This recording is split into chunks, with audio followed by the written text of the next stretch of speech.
Hello, coucou les abonnés du Pige. Retrouvez-moi dans un instant pour une petite conversation.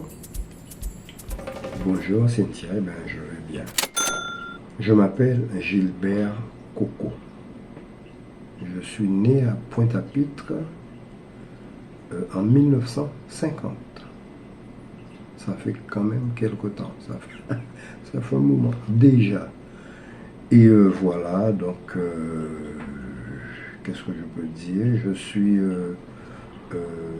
guitariste, auteur, compositeur, interprète, je suis musicologue également. Et il se trouve qu'un petit peu par la force des choses, je suis devenu écrivain, un écrivain, j'ai envie de dire atypique, pas un écrivain classique. Je suis un musicien qui écrit sur la musique et sur les musiciens. Voilà, pour être plus précis. Donc sans pour autant considérer que je sois l'équivalent de véritables écrivains. Alors, mon histoire, elle est assez particulière aussi, mon histoire musicale, musicienne, si je peux dire ça comme ça. À savoir que je suis guitariste maintenant, mais ma première expérience musicale, je l'ai faite en tant que percussionniste. Et je m'explique, hein, percussionniste, je jouais d'une petite boîte métallique à clous, petits clous de chaussures, des semelles, on les appelle comme ça. Et en tout cas, sucré ça dans une boîte métallique. Et Casimir l'étant, Caso, qui est un pote de mon frère, guitariste qui m'a initié, après, mais on va en reparler, on aura le temps de reparler, et ainsi qu'un autre pote de mon frère, André Redo, sont passés devant le domicile familial. Ma mère, mon père était en France, en train de faire des études. On vivait avec notre mère à la rue Lamartine, pas loin du port et pas loin de l'abattoir de Pointe-à-Pitre. Et c'était lors de fête de Noël.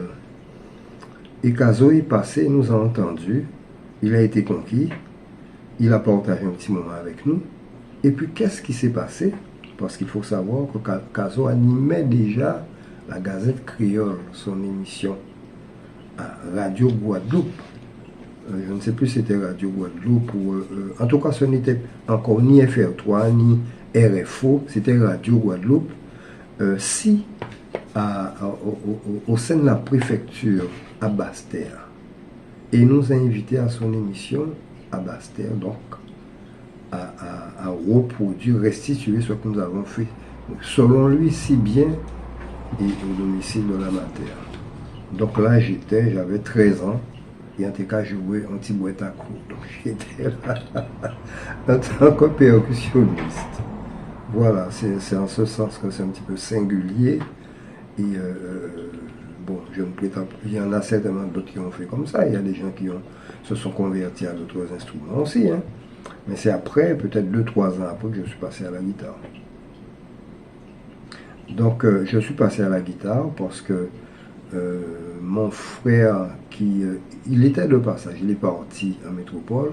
Et quand il est revenu, peut-être 2 ans après, toujours guitariste et chanteur, parce que mon frère est je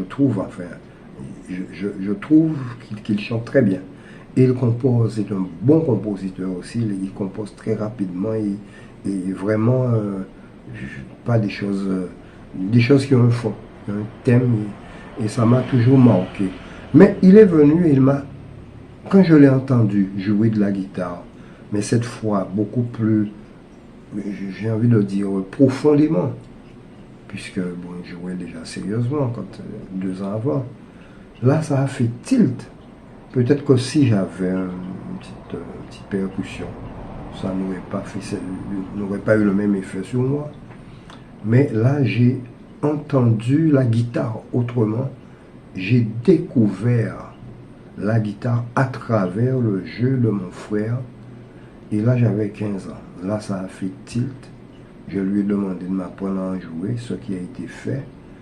Et ensuite, aidé en cela par un cousin qui jouait déjà, qui s'appelle Babeu Gernaud, André, qu'on surnommait Gernaud, eh bien, j'ai été initié. Donc, c'est pour ça que je dis que j'ai, à ma connaissance, j'ai eu deux profs, deux initiateurs, mon frère aîné, Christian Coco, et André Babeu dit Gernaud. Et André, il faut savoir qu'il jouait déjà avec Emilien Thiel, Robert Navonzi, dans LKD, l'orchestre LKD ou l'orchestre jeunesse. Donc c'était déjà mes deux aînés, cousins et frères, ils avaient déjà un nom musicalement. Et puis apparemment j'étais un bon élève, et au point que j'ai appris vite, et j'ai intégré un petit orchestre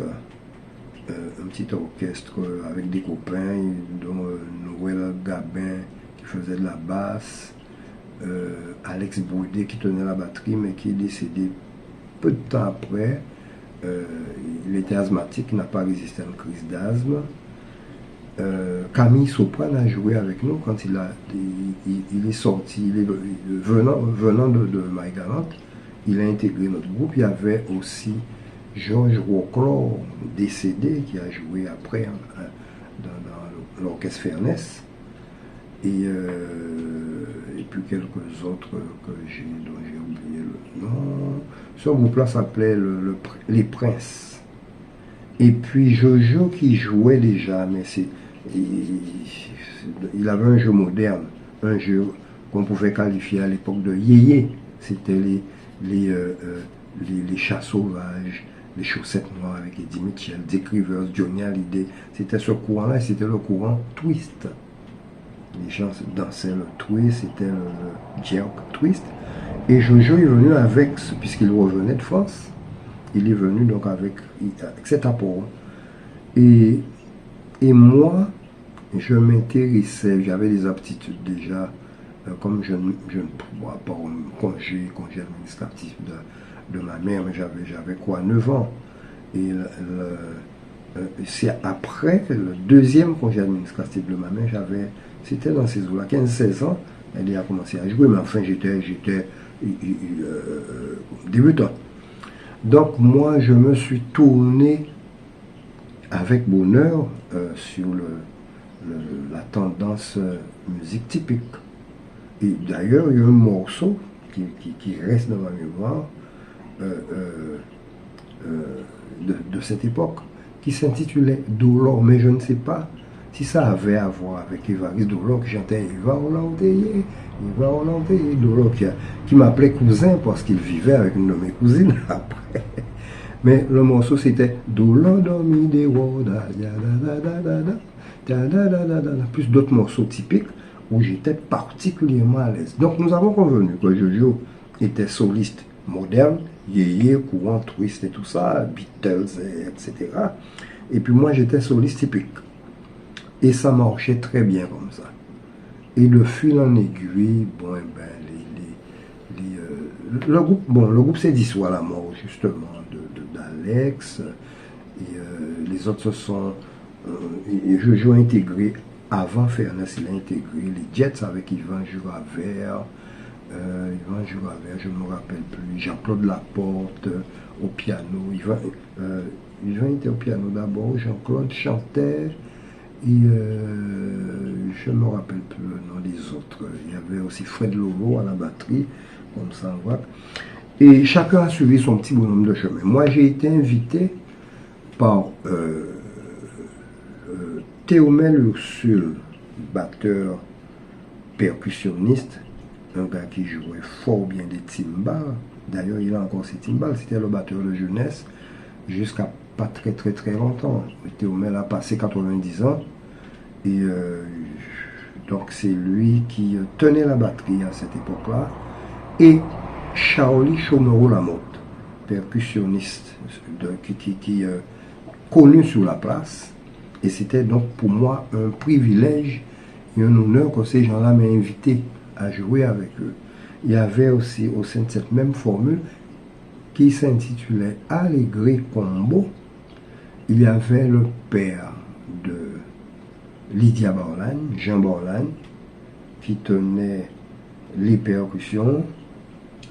Il y avait le père de Fred Deshaies, Jean-Pierre Deshaies, ou Jean Deshaies, je ne me rappelle plus, Jean-Pierre, qui était guitariste rythmique, puisque c'est moi qui tenais. Mais enfin, de temps en temps, comme c'est un soliste aussi, il était complet. Donc, sans jeu de mots, on se complétait aussi. Il y avait France Coupé de Kermartin, qui était guitariste aussi.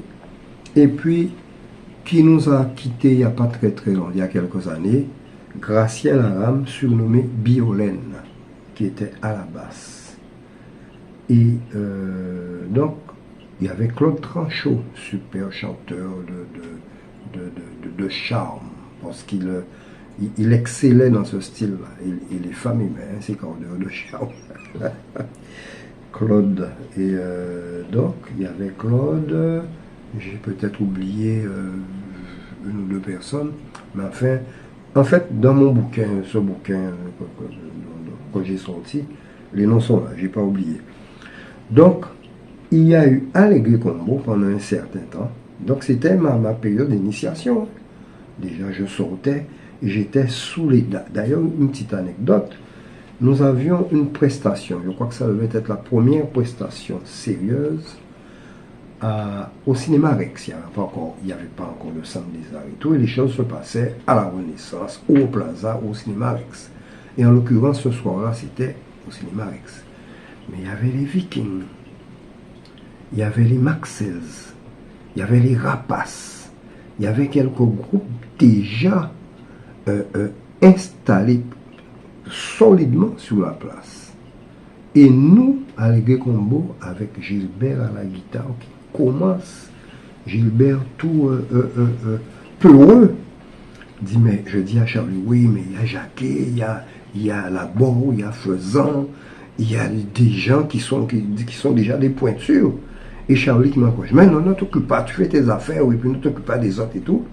Et puis finalement, ça s'est bien passé. Et je me suis affirmé parce que moi, j'ai toujours privilégié l'original à la photocopie. Donc je suis resté moi-même jusqu'à ce jour. Je tâche de rester moi-même et ça s'est bien passé. Et ça a duré peut-être pas très longtemps. Mais bon, tout ce qui arrive est nécessaire. Et quand ce groupe-là s'est dissous, eh bien, ça a donné naissance à un autre groupe quand même qui a laissé un nom après le Ritmo Cubano, avec toujours le même bassiste. Nous l'avons formé à deux, et Biolène et moi. Nous étions juste devant la maison des jeunes, carrière Jean-Ignace. Et dans les parages, ils nous disaient, mais allons monter un groupe Gilbert, allons monter un dit ça en créole. Et puis finalement, on lui a même donné un nom. On a ébauché, on a essayé plusieurs. Et on s'est arrêté à ce nom-là, Ritmo Cubano. Voilà. Donc, Ritmo Cubano, c'est fait. Donc, Biolène en était le chef d'orchestre, à savoir que c'est lui qui a eu l'idée, qui a laissé le nom. Mais moi, j'étais musicalement le chef d'orchestre, d'autant plus que Biolène, peu de temps après, il est parti pour des raisons professionnelles en Moselle, à Thionville. Et il a été remplacé par, je ne sais plus si c'est Rémi Cabarrus ou Jacques Loison, ou je crois que c'est Jacques Loison. Enfin, on a eu quelques bassistes, Philadelphe, Gérard Philadelphe, Jacques Loison, Rémi Cabarrus, et qui est bien content de le dire aussi que c'est Gilbert qu'il a pris la guitare, qui s'est mis aussi à la guitare, mais à la base, il était notre bassiste. Donc voilà, et bien c'était la naissance du Ritmo Cubano et le début d'une belle aventure avec cet orchestre-là. Alors, mon parcours professionnel, si j'ose dire, puisque... Alors, pourquoi je dis ça? C'est parce que je ne me suis jamais considéré réellement comme musicien professionnel. Je m'explique. Euh, j'ai décidé de pratiquer la musique déjà par plaisir, parce que j'aimais ça. J'étais lycéen quand j'ai commencé. Bon, ben, j'étais sollicité aussi donc, au lycée. Je me rappelle des copains comme c'est Max Laroche. Bon, il y avait aussi comment s'appelle-t-il les frères voilà. Voilà, voilà, voilà, voilà. Bon, ça va revenir. Mais enfin, il y avait quand même parmi les camarades de classe, je peux citer par exemple Jacques Braquemore aussi, et qui a disparu tragiquement aussi en accident. Bon. Et nous étions beaucoup de cette génération, la mienne, à être aussi camarades de classe. Donc, j'ai commencé à jouer sur les bancs, étant encore lycéen. Mais après, étant sollicité à droite, à gauche par des vedettes de la place ou les gens de passage, parce que, bon, eh ben, ils estimaient que je faisais l'affaire. Juste une anecdote aussi, et étant encore au lycée, ça m'est arrivé d'être sollicité. Et la première fois, c'est Henri Debs qui est venu dans sa Mercedes devant, au 50 rue Lamartine, là nous habitions, et demander à ma mère l'autorisation, parce que j'étais mineur encore, de pouvoir venir jouer à la cocoterie avec lui, avec euh, monsieur Robert Sarkis au piano, Donadieu Montpierre, Émilien Antil, excusez du peu, pour moi c'était une surprise, Émilien Antil, c'est un géant. Et moi, le petit Gilbert qui vient de commencer, j'ai 2-3 ans de guitare, et puis on m'appelle. Je dis, mais s'ils viennent m'appeler, c'est qu'ils estiment que, bon, eh ben, ça marche. Donc, effectivement, quand nous sommes allés, et si tu permets aussi toujours de poursuivre dans l'anecdote, Émilien Antis, ça a été notre premier contact. Donc, Begin, il commence un morceau, mais il n'annonce pas la tonalité comme cela est d'usage. On va jouer ça dans tel ton, notre fa, si bémol, etc. Begin, et il a démarré. Et puis voilà, mais dans les 30 secondes, il faut que je retrouve mes marques et que j'embarque aussi en même temps. Et après, donc il secoue la tête quand c'est fait. Après, il joue une espèce de boléro, style boléro, bossa nova. Et au moment où je ne m'y attends pas, il vient vers moi et il me fait signe solo. Je ne me défais pas, je ne me démonte pas. Je fais mon petit solo tranquille, voilà, et je reste moi-même. Et il secoue encore la tête. Et après, quand tout est fini, il vient me voir, il me demande mon nom, mes coordonnées, c'était comme ça. Ça s'est fait comme ça. Donc j'ai dit, eh bien voilà, mission réussie, à travers des grands, puisque c'était des grands, hein, qui est Donadieu Montpierre, qui se depsait, et je crois que Troncheux était là aussi, et Gervais, Alain Gervais, consort. Bon, et avec Robert Mavondi, c'était notre approche. Je dirigeais, donc oui, voilà, Rythmo Cubano, je le dirigeais, Biolène était déjà parti, et nous avions un bal. C'était un bal à Sainte-Rose, et le responsable, Metabal là, pour dire ça comme ça, il est venu me voir, il m'a présenté M. Mavondi, que je le connaissais déjà, je l'avais déjà vu, entendu, mais pas personnellement. Il ne m'avait pas encore été présenté. Donc c'est un honneur, un privilège pour moi. Et dans son constat, hein, Robert Mavondi était très clean, très classe, très dandy. Et Emilien, c'était une autre affaire. Mais ce n'était pas son problème, c'était musique. Mais attention, on dit évidemment, c'était les deux géants de la place du moment. Et très courtois, un gars très affable, très gentil, bonjour, voilà. Et donc je me présente, et il m'a dit qu'il va jouer 2 morceaux, il me présente, m'explique un peu les morceaux, et on parle des tonalités, tout ça. Donc tout à fait une autre démarche, une autre approche.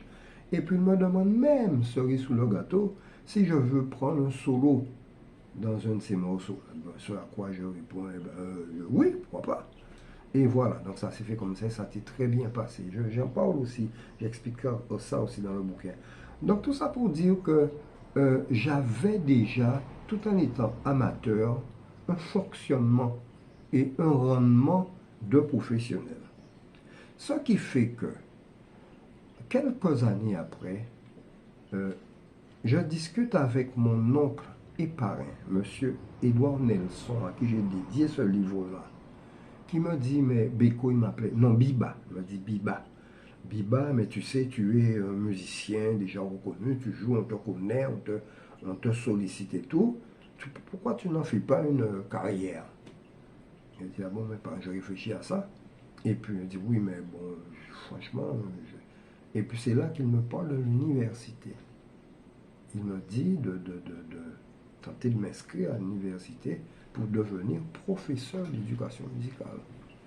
J'ai suivi ses conseils, je me suis renseigné, et peu de temps après, j'étais à Paris 8, Vincennes, d'où je suis ressorti avec d'abord une licence, mais ensuite une maîtrise que j'ai obtenue un an après. Je revenais de Cuba.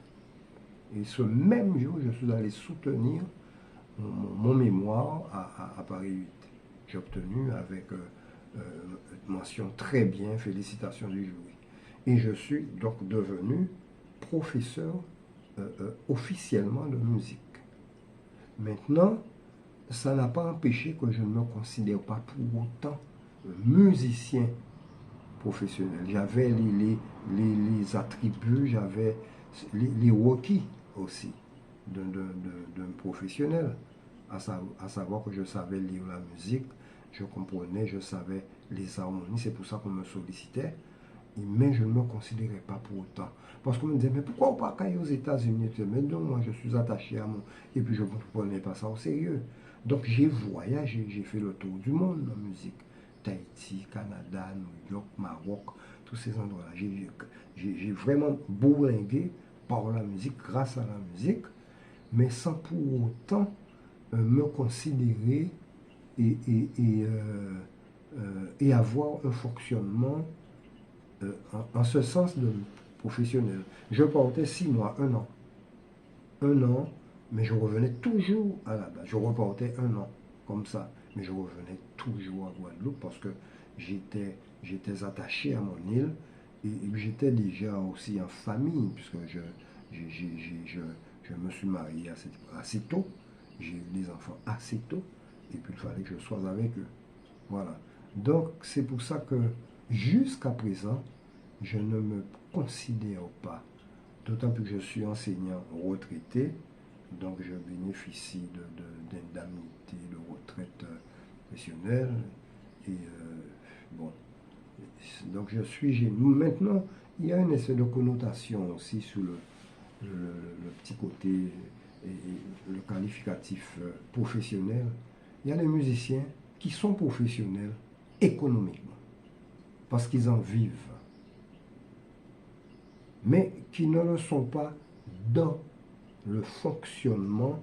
Ça veut dire, quelqu'un vient, il voudrait le musicien qui aille en studio, et en 2 heures, on boucle 5, 6, 10 morceaux, savoir qu'il faut savoir lire les partitions, il faut connaître les harmonies, voilà. Eh bien, il n'y en a pas. Et paradoxalement, la plupart des musiciens capables de faire ça ne sont pas des professionnels économiquement. Celui-là, il est, je sais pas, il peut être électricien, celui-là est médecin, celui-là est avocat, celui-là est enseignant, celui-là est cordonnier. Mais voilà, et ça a créé des petits quiproquos, des petits malentendus, des litiges et des complexes de la part de certains. Supériorité chez certains et infériorité chez d'autres. Donc ça a toujours... Bon. Mais pour ma part, je peux dire que je connais la musique. Et d'ailleurs, j'aime l'enseigner. Et pourquoi j'aime l'enseigner? Parce que je sais l'expliquer. Je sais l'expliquer. La pédagogie, pour moi, a toujours été quelque chose d'important, tant au niveau éducation nationale qu'au niveau cours pratique de musique. Cours de guitare, ou alors cours d'harmonie, ou bien des stages, des masterclass, des choses comme ça. Je suis à l'aise dedans. Voilà. J'ai un regard un peu attristé sur l'évolution de la musique ici. Qui dit évolution dit et implique quelque part ce phénomène de transmission, de génération, etc.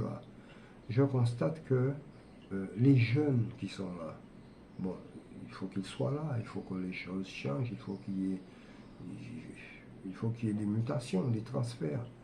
Mais les jeunes donnent l'impression qu'avant eux, il n'y avait rien, il n'y avait personne. L'Auricis, j'ai enseigné au collège de l'Auricis, mais les gens, les jeunes qui viennent de naître là maintenant, ils ne savent pas ce qu'était l'Auricis avant. L'Auricis avant, c'était Yaolem. C'était un paquet de canal, on t'a attrapé chauffi, tu sais, les microbes, et tout qu'on avait aux orteils. Il dit au prix de justice, il vivait, il allait s'y cacher, la police n'entrait pas là. C'était des baraques un petit peu. Mais il faut aller aux archives pour se rendre compte de ce que c'était. Donc les jeunes qui arrivent et qui prétendent, et sous les feux de la rampe, les feux des projecteurs, qu'ils ont créé ceci, qu'ils ont créé cela. Moi, je dis que c'est de la vanité. Et c'est un manque de respect vis-à-vis des anciens, quelquefois peut-être inconscient de la part de certains. Mais je veux dire qu'avant de déclarer, d'écrire, moi, j'ai quand même pris le soin d'honorer et de rendre hommage, honneur et respect à ceux qui m'ont précédé, qui ont ouvert la voie, qui ont déblayé la voie. Parce que je suis conscient qu'il y a eu des aînés avant qui ont ouvert et qui ont permis, et même si on est à peu près de la même génération, peut-être une dizaine d'années près, mais je rends hommage à Alain Jean-Marie d'avoir fait Piano Begin en 67. Il a fait un album Piano Begin qui fait référence au niveau de ceux qui prétendent avoir créé la Begin Jazz et tout. C'est Alain Jean-Marie qui a fait ça, qui l'a gravé. Maintenant, il y en a qui ont joué un peu de cette façon-là avant Alain, dont Alain s'est peut-être inspiré. Mais Alain l'a fait, il a gravé, et jusqu'à présent, et ce n'est pas Mario Canonge qui va me démentir, ce n'est pas Lesdel qui est malgré tout un jeune musicien. Lesdel, il n'y a pas longtemps qu'il est là. C'est un musicien, un pianiste classique, et comme c'était le seul à savoir lire une partition, déchiffrer des trucs, il était sollicité, et puis ensuite il s'est converti, pas converti, mais il s'est ouvert aussi à la musique moderne, ce qui fait que, bon, eh ben, il est plus ou moins complet. Mais il y a eu Philippe Dambury aussi, que je regrette, décédé il y a peut-être même pas 10 ans. Mais Philippe, j'aimais beaucoup ce pianiste-là parce qu'il était complet. Il savait lire. Quand il a vécu en France un certain temps, eh bien, sa compagne était une prof de piano classique. Il a appris à lire et à écrire la musique. Mais ensuite, pas ensuite, parce qu'il savait déjà, il a fait le bonheur des Vikings, de Zouk Machine également, et Philippe Dambury. C'est un gars qui était complet. Et il avait une personnalité, tout le monde les respectait. Donc il y a eu Alain, mais il y a eu aussi d'autres.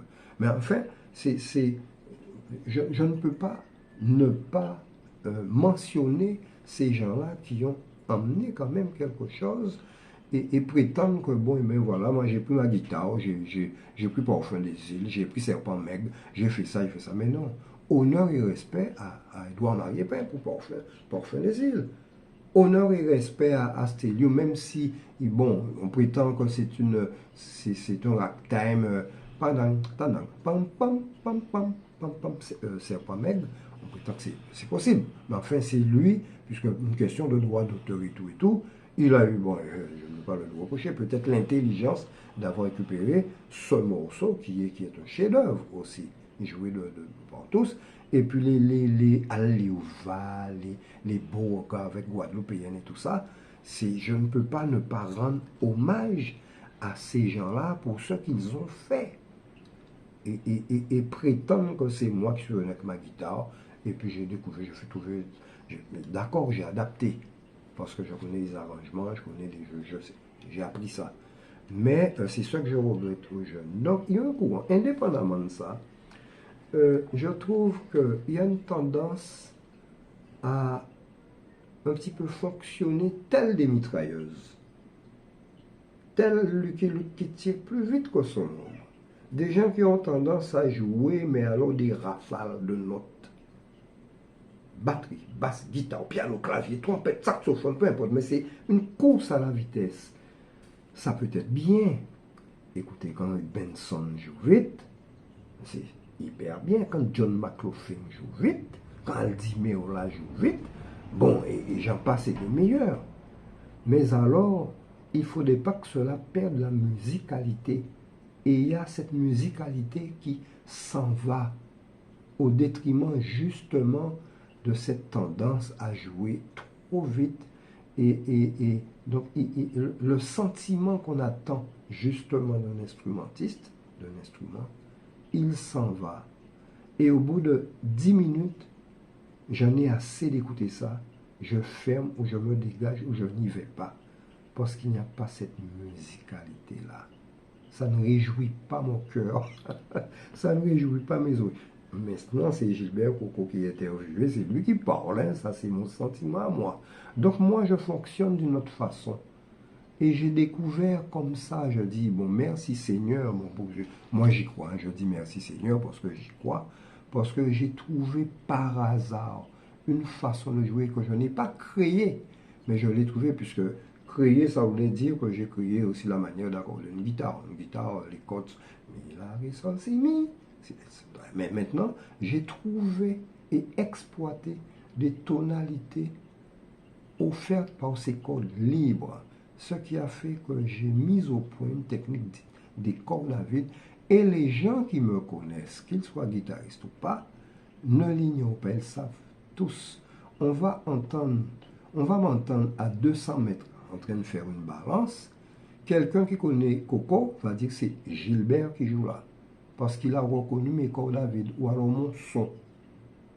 J'ai fait.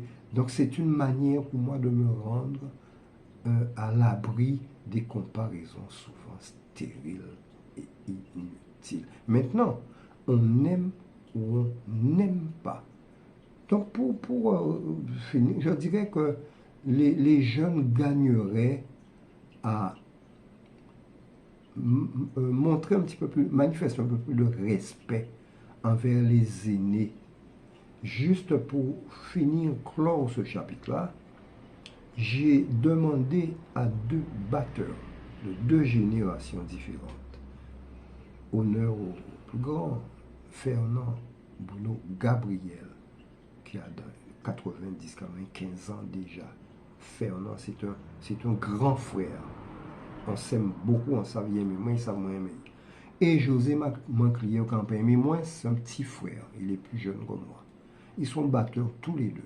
Ils étaient impliqués dans un projet que nous avions avec Guy Conquête. Et aussi, mais pas que. Je leur ai demandé par respect pour le travail, parce que c'est un travail que Gérard Loquel avait initié, le cas, jouer à travers du cas sur des instruments cas. Mais nous voulions le restituer à travers l'instrument batterie, mais simuler le jeu du cas. J'ai demandé en ce sens à José Manclière et à Fernand, je me demande même s'il s'en rappelle, c'était en 71. Nous étions sur un morceau que j'ai composé pour Guy Conquête, Kimbered, dont beaucoup de gens ne savent pas que c'est moi qui l'ai composé. Kimbered, frère Kimbered, surtout pas, Molly, Kimbered, surtout pas, plaider, qui était une espèce d'hymne aussi, un chant de résistance. Tout le monde considérait ce truc-là comme un hymne quand Guy le chantait. Et j'ai demandé à mes deux copains de générations différentes de me restituer ça. Et ça a donné cette espèce de Begin K que j'ai intitulé comme ça et que beaucoup de batteurs utilisent maintenant sans savoir à qui ils le doivent. Maintenant, je ne leur en veux pas, hein, Mais je dis que j'ai aussi, je suis habilité, j'ai le droit aussi de le signaler, de le dire, qu'on me croit ou pas. Mais je le déclare publiquement. Je l'ai marqué, je l'ai écrit, et je le dis, je le répète encore une fois. Maintenant, ils s'en servent à bon escient. Hein. Quand j'entends, je dis, mais c'est très bien. C'est très bien. Mais puisque tu me poses la question, je dis qu'il faut que cela se sache aussi. Voilà. Donc les jeunes, un petit peu de respect envers les aînés, parce que sans les aînés, vous ne seriez pas là. Vous serez aussi les aînés demain.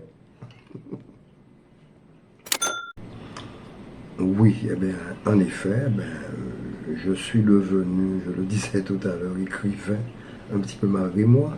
C'est sous l'impulsion d'un ami et camarade et collègue maintenant, Raymond Échille, sous les bancs de l'université à Paris 8, que j'ai entrepris, mais avec du recul, hein, puisque je n'ai pas fait tout de suite, estimant. Et alors, il voulait, Raymond, que j'écrive quelque chose sur mon parcours. Ce que je trouvais un petit peu narcissique. Il dit, mais Raymond, la quantité de musiciens qu'il y a en Guadeloupe, pourquoi veux-tu que moi j'écrive sur moi? Donc je trouvais ça un petit peu lourd et ça m'embête, ça me gêne un petit peu. Mais on se voyait régulièrement, il enregistrait mes dires, donc je m'y prêtais un petit peu, mais sans faire de projection sur le résultat de l'affaire. Et puis les choses sont restées comme ça. Lui, il est resté. Et après l'acquisition de nos diplômes, c'était la licence déjà pour commencer, lui, il est resté là-bas pour enseigner là-bas. Et moi, je suis rentré, j'enseignais ici. Et j'ai rencontré, à la demande d'un collègue, c'était mon collègue de Petit-Bourg, Alain Outil, pour ne pas le nommer, qui s'occupait de la... comment ça... excuse-moi... langue et culture, de la section langue et culture guadeloupéenne. Et il m'a demandé, en fait, d'animer un stage pour les collègues et demandeurs en la matière, ce que j'ai accepté de faire volontiers. Et lors d'un de ces stages-là, une dame, il s'est avéré, il me semble que c'était la fille d'Abel Zénon qui est disparue l'an dernier, dont j'ai une belle photo prise aussi par moi-même chez lui, me disait, mais Monsieur Coco, vous parlez tellement bien d'Emilien Antil et de Robert Mavoudi, pourquoi on n'écrivait pas dessus? Et là, ça a fait tilt par rapport aux demandes bien empressées de mon ami et collègue Raymond. Et j'ai dit, j'ai trouvé une manière de contourner ce truc-là. Donc, à travers mon parcours, les rencontres faites, mon itinéraire, je vais pouvoir citer XY, témoigner. Donc, le itinéraire d'un musicien guadeloupéen est sous-titre témoignage, anecdote en créole. Et puis, ce livre est fait de plus de 270 pages, mais il y a plus de 400 illustrations de toutes sortes. Des portraits, des photos de musiciens, des photos de lieux, beaucoup plus évidemment d'artistes, chanteurs, musiciens, que de lieux, mais beaucoup de journalistes aussi. Enfin, de gens qui gravitaient autour de cet art-là. Voilà. Et ça a donné ce bouquin. Donc, mon objectif, c'était de recueillir, je me répète, le maximum de témoignages, de façon à ce qu'on obtienne une espèce de rouse-roux. Le rouse-roux, c'est un livre aussi qui existe, c'est un ouvrage américain, et qui, comme le truc le dit, qui est qui, mais avec des photos. Et je me suis même... on a eu des altérations verbales, mais gentilles, avec l'éditeur, Willy Nestor. Il m'a dit, mais pour album photo, ça qu'est fond. Il m'a dit, mais non, mais je lui ai expliqué, mais non, Willy, il faut que ça soit une espèce de rouse-roux. Je parle de X ou Y. Mais le lecteur, il sera bien content de savoir, oh, mais je le connais. Mais c'est mon oncle, c'est le voisin, c'est le mari de ma voisine, c'est l'enseignante de mon fils, etc., etc. Et c'est ça qui s'est passé, qui se passe encore chaque fois que quelqu'un ouvre ce livre, il faut y trouver au moins un monde qu'il connaît, par procuration, par alliance, peu importe. Et c'est ça qui a fait et qui fait encore le succès de ce livre-là. Donc j'ai contourné cet aspect narcissique, je parle de moi, bon, pourquoi lui, pourquoi c'est les musiciens, certes, mais il y en a plein aussi. Donc j'ai contourné ce truc-là. Et en même temps, alors, ce dont je suis content, c'est que ce livre-là, il est consulté par beaucoup d'étudiants en musicologie, parce qu'il y a une certaine chronologie, et puis ils sont informés sur tel, ne serait-ce qu'au niveau de l'iconographie aussi. Hein, bon, il y a par exemple le bateau d'Elgrès. Ben, on dit, mais c'est quoi d'Elgrès? On connaît d'Elgrès, mais le bateau d'Elgrès, eh bien, quelqu'un ouvre ce livre-là, même si bon, il y a les archives à Goubert, etc. Mais il voit, et je parle de la cocoterie. Les gens connaissent, ils ont connu le Newland, mais maintenant le Royal, c'est Royal Rivera, je ne sais plus, avec les fils, même quand j'ai vu tout petit. Mais il y a Miko et Sandro, les deux frères qui tenaient la cocoterie, puisque c'était la cocoterie à cette époque-là. J'ai pris la photo moi-même de Raymond Cellini qui est décédé il n'y a pas très longtemps et qui était l'adversaire, comment dire, l'adversaire, non, le concurrent, voilà, d'Henri Depps en matière d'édition. L'édition se faisait chez Depps ou chez Céline, il y en avait d'autres. Il y avait notamment Mavondi, Marcel Mavondi, sur le boulevard Pointe-à-Pitre. Mais les deux concurrents, et voilà, c'était les plus présents sur la place, c'était Depps d'un côté et Céline. Donc j'ai d'ailleurs aussi, juste une petite anecdote encore, j'ai enregistré avec Daniel Forestal, qui était aussi un fabricant de disques. Hein. Il avait, je ne me rappelle plus le nom de son truc, il y avait Clémence qui travaillait là-bas.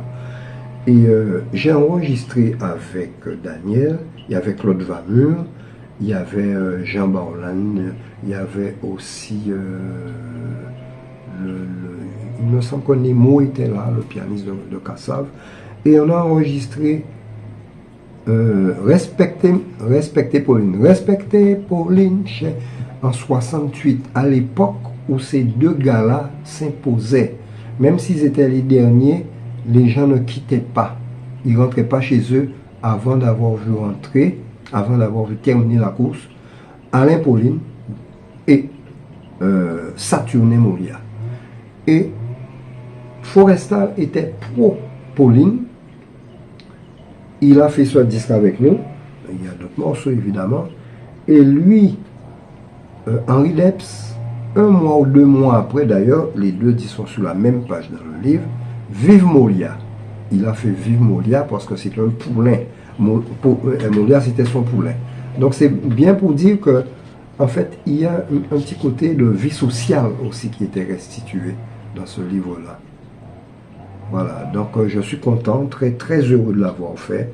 Et il a 10 ans d'existence, ou 11 ans, et il se demande encore. Celui-là, par exemple, il est neuf.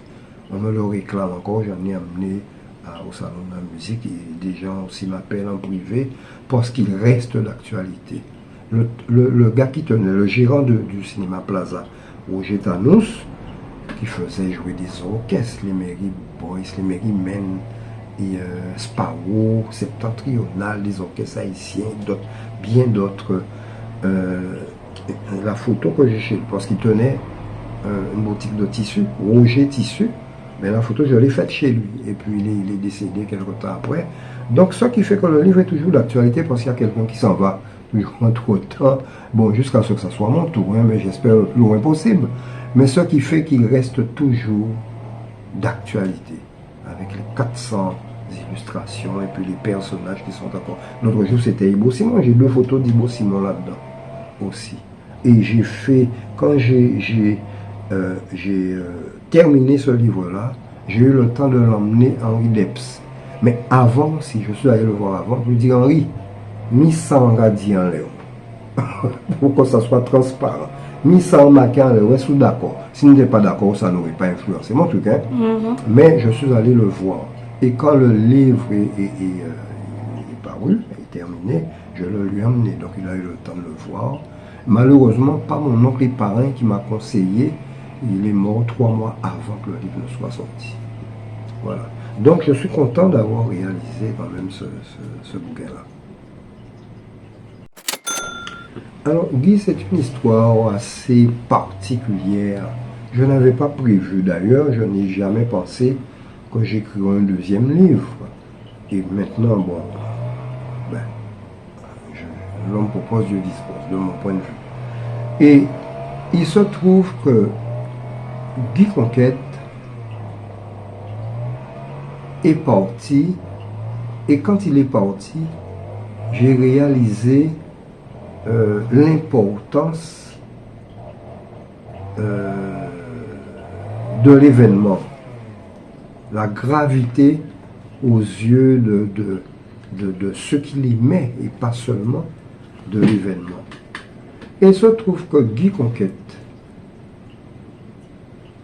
et moi, c'est une histoire longue aussi. Parce que j'ai connu Guy un petit peu en amont de cette période de Ritmo Cubano, donc avant Ritmo Cubano. Guy ne chantait pas encore du Gouka, il n'était pas connu dans le milieu parce qu'il n'en faisait pas. Il faisait, voilà, un petit peu dans le même esprit que lorsque j'ai dit que Deps est venu me chercher chez moi, après c'était Marie et tout ça, mais c'était pour faire ce qu'on appelait des combos. Les combos, c'était, bon, réunis comme ça, là, main levée, au pif comme ça, des musiciens disponibles pour une soirée, soit le jour même, soit le lendemain, soit le jour après. On n'a pas le temps de répéter, donc c'est pour ça qu'on essaie quand même d'avoir des gens plus ou moins sûrs. Et c'est comme ça que j'ai rencontré Guy au sein d'un combo. Je ne me rappelle plus qui étaient les autres musiciens, parce que bien souvent, on ne se connaissait pas. C'est comme ça que j'ai rencontré, échangé aussi avec Manuel Lapioche, et c'est après que j'ai su que c'était Manuel Lapioche. Parce qu'on n'était pas forcément toujours présenté aux gens qui étaient là. Nous allions, nous avons fait bitin, nous avons touché l'argent, nous, et puis nous avons parti. Et puis peut-être à la prochaine, peut-être ou peut-être pas. Donc j'ai rencontré Guy dans ces circonstances-là, et on ne sait plus. On ne sait plus, à 2 ans près, 2 ou 4 ans près, même âge, tout ça, on a sympathisé. Et puis après, alors il faut dire aussi qu'il y a eu un concours de circonstances, sous la forme de l'arrivée, aussi parce que la Guadeloupe était colonisée aussi musicalement, il faut dire, hein. C'était les Haïtiens, avec le compas, Cadence Campagne, nous Jean-Baptiste Weber, Sico, et les autres sont arrivés après, mais au départ, c'était les orchestres. Et il y a eu aussi les anglophones, avec Mighty Sparrow, Byron Lee et tout ça, mais du bon calypso et tout ça, les Mary Men's qui sont passés, qui ont impressionné tout le monde au Plaza. Et puis, la musique latine, El Gran Combo, Ricardo, Rey, tout ça, avec les Bougalos et tout ça. Et puis, nous étions en plein. D'ailleurs, l'orchestre que nous avons monté avec nous, dont j'ai parlé tout à l'heure, c'était Ritmo Cubano, nous excellions dans le style et latin. Et pas que, parce qu'on était bon en begin, calypso et tout ça aussi, nous savions tout jouer. Mais c'était notre spécialité. Donc, on s'est rencontrés là, et Guy était un amateur, grand amateur, passionné de musique latine. Il était aimé chanter salsa, même s'il s'en sortait quand même mieux que Dolor. Dolor, c'était l'intonation. Hein, c'était l'intonation, il retenait les syllabes, et puis tout ça, Seigneur, va, machin, mais sans forcément connaître le sens d'une phrase, hein, ou alors savoir la dire phonétiquement, comme il fallait. Mais il arrivait à bluffer les gens. Quand il chantait, tout le monde comprenait, pas ni meilleur chanteur espagnol qui. Et Guy allait aussi un petit peu dans mais un petit peu mieux quand même, hein, parce que Guy ça ne veut pas dire que Dolor n'est pas fait, n'est pas été scolarisé non plus. Dolo a été scolarisé. Mais Guy a été un petit peu scolarisé plus longtemps et de façon plus profonde. Il paraît même que c'était le camarade de Chalus aussi à l'école. Il a couru bicyclette et il était à l'école aussi ensemble. Donc Guy avait une culture peut-être un petit peu plus large, lui permettant de comprendre ce qu'il chantait. Mais il aimait beaucoup la salsa, mais il aimait aussi, et c'est après que ça s'est vu, Fela Ransome Kuti. Il s'apparentait, s'identifiait un petit peu aussi à Fela. Ses tenues, son truc, et puis les choristes, là, tenaient peut-être madame qui a fait cœur, il faut être madame qui a fait cœur aussi, et tout ça. Et donc on a sympathisé, et quand je disais que nous avons été colonisés, oui, c'est vrai, j'en étais là, donc les grands Max sont arrivés aussi. Et les grands Max avec Jeff Joseph, Gordon Anderson avec Xylon, et puis il y a eu aussi Black Affairs avec, j'oublie le nom, comment ça va revenir. Mais enfin, Midnight Grovers, tout ça. Donc ces courants-là sont arrivés, et la réalité sociale, économique et politique de la Guadeloupe, ces éléments-là ont fait que Guy a pris conscience aussi qu'il fallait quand même revendiquer, il fallait ouvrir la bouche, et il s'est fait le porte-parole des gens de la classe ouvrière et de la classe sociale qui étaient malmenés. Et d'ailleurs, mai 67, c'était un peu avant que cette prise de conscience-là et ces réactions-là aussi. Donc le Guy Conquête nouveau est arrivé. Ça veut dire porte-parole de la cause afro, de la cause noire, la cause ouvrière. Tout impliqué, maman et Guy est né à Pointe-à-Pitre, mais elle a été élevée à Jabouin. C'était peut-être colonial, que tout le monde connaît Jabouin maintenant, parce que c'est l'habitant là qui a passé. Et il y avait à cette époque, il n'y avait pas de commodité, ni lumière, ni de l'eau. Et toutes les roses qu'a faites là, c'était à la base d'instruments acoustiques. Moi-même, quand j'y allais avec une calebasse que j'avais confectionnée moi-même. Et cette calebasse-là a péri, si on peut dire ça, dans l'incendie de la maison de café. Et de l'autre côté de l'Institut Pasteur. Donc, j'ai sympathisé avec Guy et je l'ai accompagné parce qu'il m'a sollicité en tant que guitariste. Donc, j'étais son guitariste, mais j'étais aussi un ami, un proche de la famille. Moi, Soso, bébé, à la nuit étoilée. Parce que j'envoie des gens qui sont comme ça. Et Guy qui dit, qui bitait, moi, Soso qui dit, à la nuit étoilée, le ciel étoilé. Mais il n'y a pas les mêmes gens là, il n'y a pas ensemble. Si vous ne pouvez pas dissocier l'un de l'autre. Et j'ai eu de l'amour pour ces gens-là. Et puis ensuite, les enfants sont arrivés. Pascal, Lovely. Pascal est parti après faire son CPE, je l'ai revoyé après ça. J'ai revu Pascal une ou deux fois comme ça à Paris, aux Abbesses. Quand Guy est parti là-bas, j'ai continué à voir Lovely qui a crié en tonton, puisqu'ils savent qu'il lit en tennis, il n'y avait pas pareil. Donc j'ai fonctionné avec Guy ici en Guadeloupe, mais aussi après quand il est parti. Ça n'a pas été tout le temps durant, puisque j'ai fait aussi mes autres expériences, Caraïbes Jazz ensemble, Mille Flets, etc. Et Guy a continué aussi. Mais Guy Conquête, on pourrait dire que le groupe K, c'était un groupe à géométrie variable.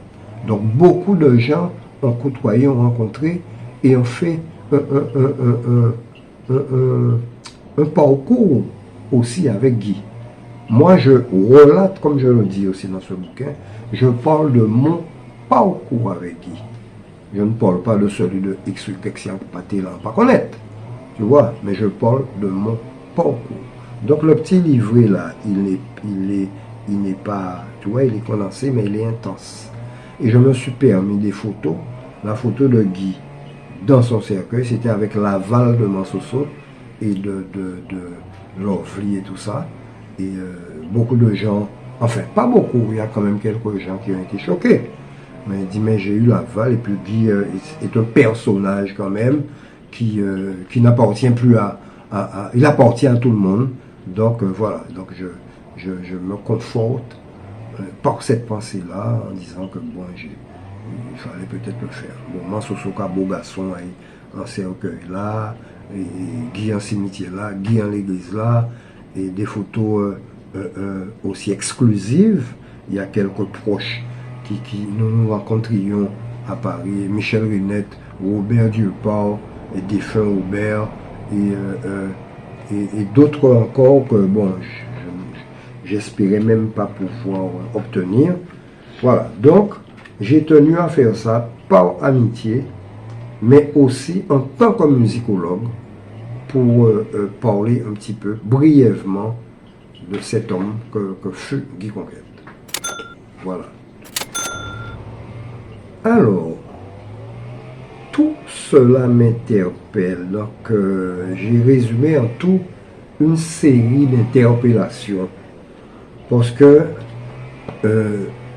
c'est vrai que j'ai toujours eu l'habitude, à l'école par exemple, quand je devais me plaindre d'un professeur que j'allais voir le surveillant général, ça ne marchait pas, qu'est-ce que je faisais? J'allais voir le censeur ou le proviseur au lycée. Donc j'allais voir le chef. Je suis allé faire mon service militaire à Martinique, mais j'avais déjà un enfant. Je n'étais pas marié, mais j'avais un garçon. Donc j'étais soutien de famille. Quand je suis allé voir mes supérieurs pour leur dire, bon, j'aimerais bien rentrer chez moi comme soutien de famille, travailler, puis subvenir aux besoins de mon enfant et tout et tout. Alors il y a un capitaine qui connaissait mes parents et tout ça. Ma mère était martiniquaise, c'est le bonhomme de Martinique. Il le vit en Guadeloupe, elle est venue très jeune en Guadeloupe, elle s'est mariée en Guadeloupe, et voilà. Donc le gars dit, mais je connais ta mère, il n'y a pas de souci, oui.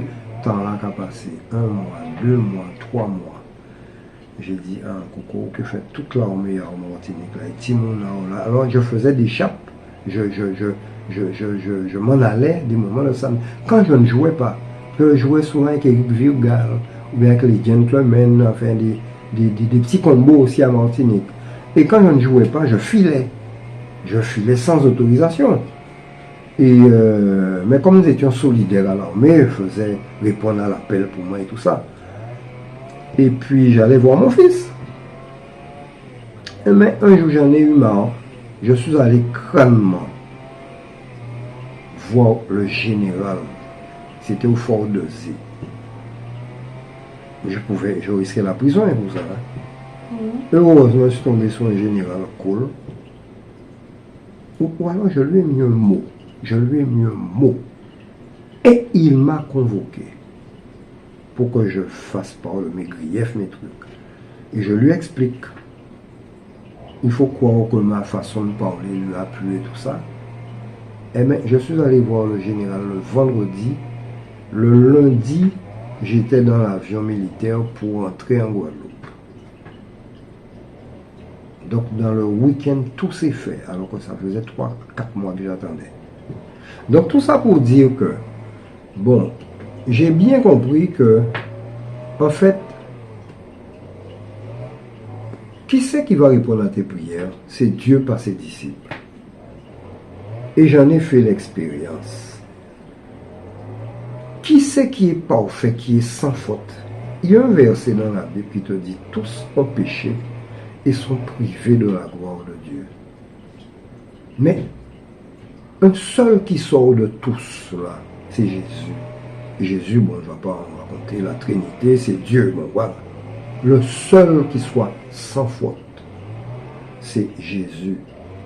Tous les autres, apôtres, diacres, anciens, ceci, cela, ils ont tout péché, ils ne sont pas meilleurs que moi. Et j'en ai fait le constat. D'où cette interrogation. Tout cela m'interpelle. Il y a quelqu'un qui tête en main comme ça, qui a gratté. Tout cela m'interpelle. Et tout ce que... Bon, alors, par exemple, nous parlons de l'amour. L'amour. C'est le premier mot qui se dit, qui s'entend quand on entre dans une église. Parce que c'est un commandement de Dieu. Dieu ne demande pas, mais aime ton voisin, aime-le comme ça va faire bien, ça va faire cool. C'est un commandement. Tu aimeras ton prochain comme toi-même. C'est un ordre. Donc quand tu arrives, mais tout le monde t'aime, tout le monde t'aime. Mais une fois que tu as quitté l'église, évidemment, je ne généralise pas, mais je dis que ça devrait être ça. Tu te rends compte que cette personne, tu l'as pu la rencontrer 10-15 minutes après au supermarché, en train de faire de l'essence, ou bien en train de faire. Mais c'est cette même personne peut-être qui va te snobber, faire comme si... bah voir, peut-être parce qu'elles sont acheter 2 ou 3 mangos, ou bien ils baillent 2 ou 3 fruits à pain, ou bien ils baillent pour... Je, je ne juge pas, hein, puisqu'il ne faut pas juger. Mais je parle de constat que j'ai fait. Je l'ai fait en préambule dans le livre en disant que je me garde bien juger. Celui qui juge, il faudrait qu'il soit meilleur que les autres. Je ne suis pas meilleur que les autres. Mais j'ai constaté à ma grande tristesse que les choses étaient comme ça. Donc, celui qui devrait, parce qu'il a prétendu t'aimer, il te montre de diverses manières que, bon, ben, attention, moi, mais autant qu'elle est en l'église, hein, tu es mon frère, je t'aime, machin, voilà. Mais après, s'il faut partager forcément, en tout cas avec mes enfants, les trucs, eh ben, bon, j'avais pas prévu ça, hein. J'ai acheté des gâteaux comme dessert pour mes enfants, des trucs, mais bon, eh ben, je t'avais pas prévu, là-dedans. Bon, maintenant, et je dis en vrac, je parle par exemple, il y a un truc qui me, juste pour, parce que c'est un petit ouvrage aussi, il y a quelque chose qui m'a interpellé aussi. Ce qui s'est passé à la cathédrale de Notre-Dame, l'empressement des gens à vouloir remettre un tel édifice avec, je ne sais pas comment ça s'appelle, des gorgones, c'était des espèces de reproduction, de trucs qui ressemblent à des démons, des trucs que je n'arrive pas à comprendre. Et puis, quand je dis, mais attends, je ne comprends pas, ça représente quoi? Ça représente quoi? Lorsqu'on dit maintenant qu'il faut aider son frère, sa soeur dans le besoin, et quand on sait qu'à l'église, il y a des gens qui n'ont pas les moyens, même si l'église essaie, parce qu'ils font une ticket, ils mettent des petites pièces prévues à cet effet, trouvant un petit vin, ou un petit peu un petit famille qui est en difficulté, mais maintenant, ça n'empêche pas que le pasteur, que sa Mercedes, elle est routilante, sous un crocodile, elle est routilante, et puis voilà, mais qu'on va quand même trouver ce même dirigeant, ce pasteur, qui est invité dans une église à Martinique, ou pas forcément à Martinique, et bien, puisque de la même manière qu'il va te dire, toi, que tu as reçu gratuitement, donne gratuitement, mais seulement, ils vont, à défaut de demander une enveloppe, mais ils ne vont pas refuser une enveloppe bien garnie financièrement qu'on leur offre. Non plus. Donc je dis, mais il y a des attitudes qui sont contradictoires, que je n'arrive pas à comprendre. Donc avant de faire une quête, faire des offrandes pour aller financer Notre-Dame, pour la reconstruction de Notre-Dame, mais à des fins que je ne comprends toujours pas, mais il faudrait penser aussi à son frère, puisque qui est son frère? En fait, c'est celui qui croit aussi en Dieu, qui vénère Christ, qui croit en lui, qui l'aime, qui le prie, et qui respecte sa parole. Donc tu devrais aussi penser déjà à subvenir à ses besoins, penser à subvenir à ses besoins alimentaires, vestimentaires, etc. Donc, quand on sait aussi, puisque là aussi je parle de l'Église catholique, pas que tu as certainement remarqué, l'Église catholique a été, je pèse mes mots, mais je le dis quand même, complice et partisane. Quand il y a eu la foire coloniale, en quelle année on exposait tout ce qui n'était pas blanc comme de vulgaires animaux, mais avec l'aval de l'Église. Lorsqu'il y a eu la colonisation, l'esclavage, l'extermination en Amérique latine des Indiens et tout, mais je suis désolé, c'était avec l'aval de l'Église. Mais est-ce qu'il y a eu suffisamment de demandes de pardon parce que il est dit dans la Bible que Dieu pardonne 70 fois, 7 fois, c'est symbolique, d'accord? Mais que Dieu pardonne. Dès lors que le pardon lui est demandé, je n'ai pas souvenir d'avoir vraiment eu connaissance de cette demande profonde et réelle de pardon. Des petites demandes, à mon sens, superficielles. Superficielles, mais pas et suffisamment conséquentes. Donc maintenant, il y a quelque chose encore qui m'interpelle. Ces divisions qui sont faites, ces discriminations, mais je n'ai pas vu ça. Est-ce que ça plaît à Dieu? Le courant de témoins de Jéhovah, le courant d'Adventistes, les évangélistes ceci, les évangélistes pentecôtistes, les évangélistes Assemblée de Dieu. Alors si là, quand Dieu ne pas parler en langue, eh bien, ou pas vraiment bitin, ou pas béni, et parce qu'on ne pas parler en langue. C'est quoi ces divisions quand on sait que Satan, tout le monde connaît bien ce petit adage, diviser pour mieux régner. Mais j'ai pas vu ça, j'ai déjà lu et relu la Bible, je n'ai pas vu ces trucs-là, j'ai pas vu, je n'ai pas lu quelque part où Dieu cautionne ces attitudes-là, ces divisions. Au contraire, moi je crois à une espèce de religion basée sur l'amour universel, une religion, une relation intelligente basée sur l'amour universel. Quelqu'un me fait du bien, je manque de trébucher ou alors, ou je trébuche même. Quelqu'un vient m'aider à me relever. Avant de lui dire merci, tu crois que je vais lui demander, monsieur ou madame, vous êtes musulmane? Vous êtes témoin de Jéhovah? Vous êtes athée? Vous êtes ci ou cela avant de dire merci? C'est un être humain qui m'a rendu service, qui est venu me secourir. Maintenant, qu'il soit enfant de Dieu ou pas enfant de Dieu, c'est une affaire entre Dieu et lui.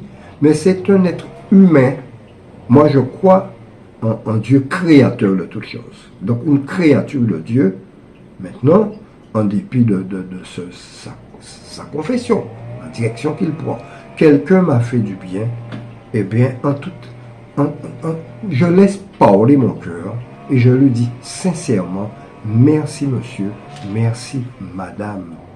Mais c'est le contraire de toutes ces choses-là qui m'interpellent. Maintenant, il y a je ne le dis pas dans mon ouvrage, mais je le pense aussi lorsque nous parlons de fraternité. Mais la plupart des gens qui conduisent une voiture ici, je suis persuadé, puisque nous vivons dans un milieu, dans un monde d'essence, de confession, spirituellement parlant, catholique chrétienne. Regarde comment les gens se comportent sur les routes. Les gens s'aiment sur les routes. On a affaire à des gens qui vous aiment, à quelques exceptions près. On dirait que les gens veulent vous écraser. On dirait qu'ils vous détestent dans leur voiture. On dirait qu'ils vous détestent. Donc tout ça m'interpelle. Tout ça m'interpelle dans un voisinage. Comment des querelles, comment des bagarres, comment on est prêt à se battre pour une place de parking. Mais des gens qui vont peut-être à l'église. Ou des gens qui prônent l'amour aussi. Donc tout ça m'interpelle. Peut-être que, et je peux t'assurer que je ne suis pas un saint, loin de là. Mais ça m'interpelle. Donc il a fallu que j'écrive plus plein de choses que je n'ai pas dites, dont je ne me rappelle pas. Mais il a fallu que j'écrive parce que j'ai pu me rendre compte que j'étais quelque part, ce faisant, le porte-parole de beaucoup qui le pensaient mais qui ne le disaient pas. Donc j'ai voulu me sacrifier et jeter ce pavé dans la mare. Bon,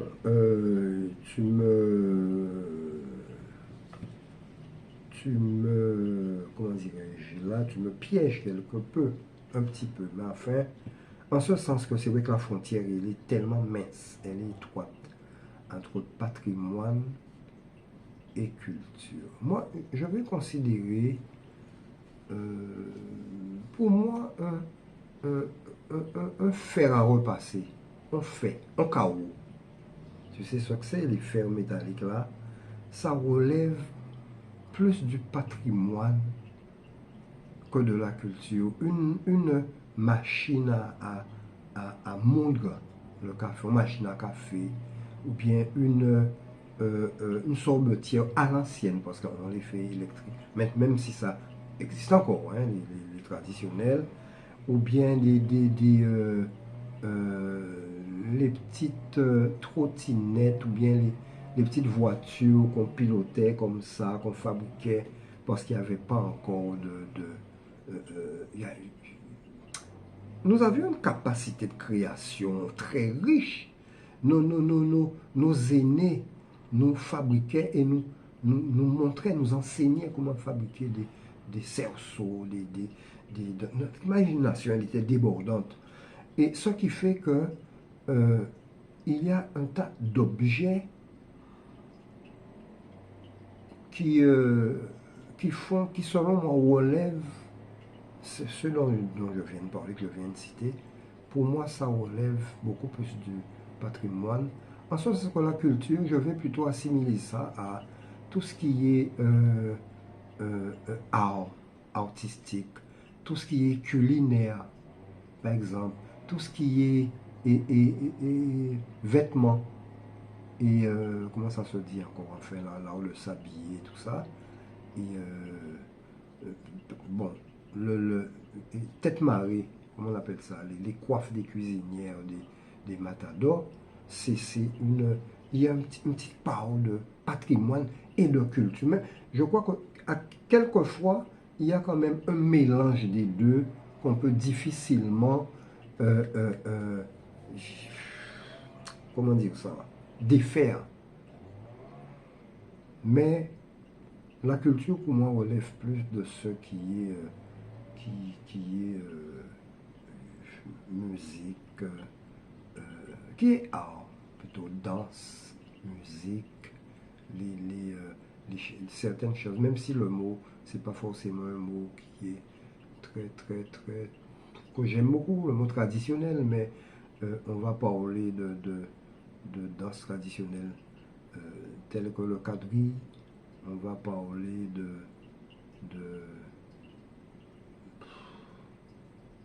le quadrille surtout, puisque bon, les autres danses, on ne peut pas reléguer la biguine dans le compartiment de ce qui est la biguine. Pour moi, elle est encore vivante, et après l'expérience toute nouvelle, toute récente encore, avec Winnie, j'en suis encore bien, j'en ai toujours été convaincu, hein, avec des gens comme Mirval, comme Canon, j'ai consort Alain Jean-Marie et consort. Bon, la biguine, pour moi, elle est bien vivante, elle est bien réelle. Je la pratique et je l'aime, j'aime la pratiquer. Mais en termes de danse, avec cette connotation traditionnelle émanant d'associations, tu vois, donc le quadrille, la danse de la biguine, mais autrement, voilà, la frontière, elle est, tu vois, j'ai du mal un petit peu à être précis là-dessus, parce que selon moi, la frontière, elle est vraiment trop fine pour ça. Voilà. Est-ce que tu as des passions, des hobbies, mis à part la musique? Est-ce que tu as d'autres passions? Qu'est-ce que tu fais de tes, je sais pas, de tes moments précieux? Oui. Alors, je suis un grand solitaire. Mhm. Je suis un grand solitaire. Je n'aime pas la foule. En fait, je subis la foule quand je n'ai pas, je n'ai pas le choix. Je ne peux pas faire autrement. Mais j'aime être dans un petit coin. D'ailleurs, on me le dit souvent sur une scène, pas plus tard que l'autre jour encore. Mais tu n'es pas assez, mets-toi un petit peu plus dans la lumière, mets-toi. Mais on a besoin de m'entendre, pas de me voir. J'aime bien mes petits coins. Donc ça, c'est un petit peu révélateur de mon personnage. J'aime la nature. J'aime me promener dans la nature. Moi, mon petit coin, l'ombrage. J'aime la fraîcheur. J'aime le bruit de la nature. J'aime le silence. Et à travers ce silence-là, j'entends la musique de la nature et je sens la présence. Il y en a qui vont l'appeler autrement. Je sens une présence divine. Je sens la présence de Dieu si je suis à Madon, savane, le bruit du vent dans les arbres qui me donne des fréquences. On entend toutes les fréquences. On entend du grave, de l'extrême grave à l'extrême aigu. Un petit coup de vent qui passe, qui siffle. Tu passes près au niveau d'une montagne, au niveau d'une rivière. Tu entends tous les sons. Et j'aime ça. Je m'amuse des moments à essayer de reproduire une musique d'une série ou alors une débroussailleuse qui est en train de travailler et puis les notes produites, une porte qui grince, une serrure qui grince lorsque tu fermes une porte.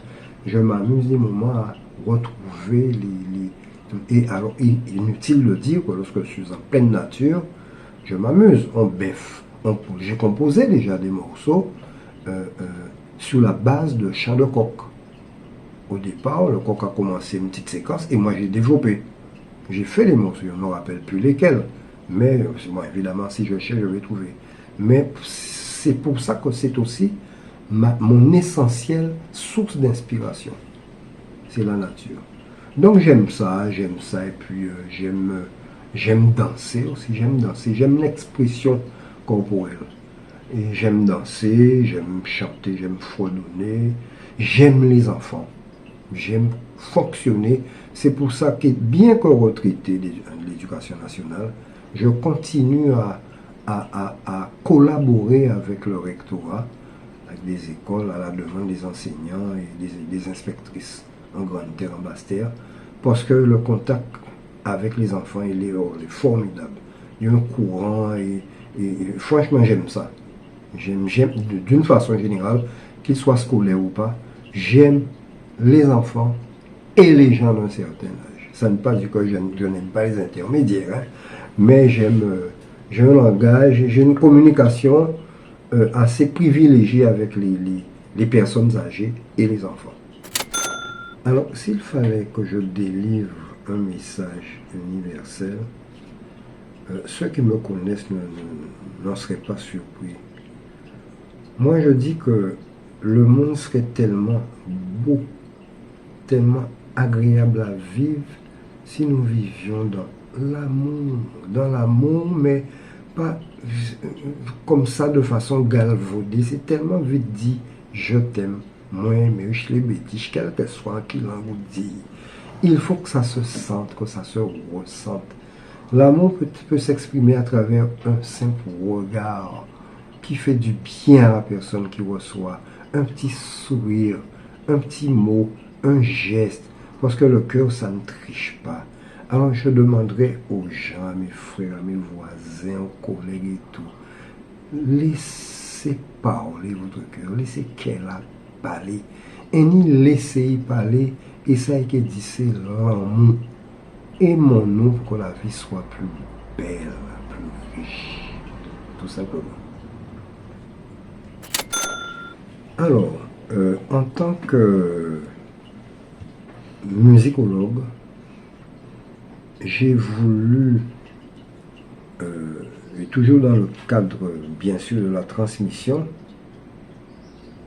et avec mes voix de prédilection qui sont la musique, parce que je suis auteur-compositeur, j'ai voulu témoigner des événements, des tristes événements de mai 67, puisque j'y étais, d'où évidemment mon témoignage.